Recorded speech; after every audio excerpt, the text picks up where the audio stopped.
সাময়িক, কিন্তু তোমার আত্মা চিরন্তন।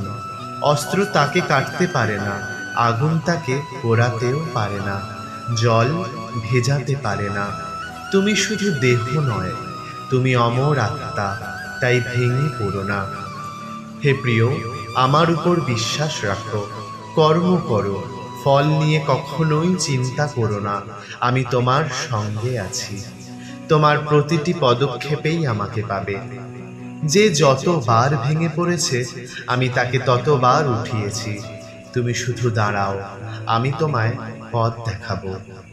তুমি একবার আমার নাম ধরে বলো, কৃষ্ণ। আমি তোমার আশ্রয় চাই, আমি তোমার হৃদয়ে শান্তি নামাবো, আমি তোমাকে শক্তি দেব, আমি তোমার সব দুঃখ মুছে ফেলব। তাই ভয় পেও না, দুঃখে ভেঙে যেও না। পথ যত অন্ধকারই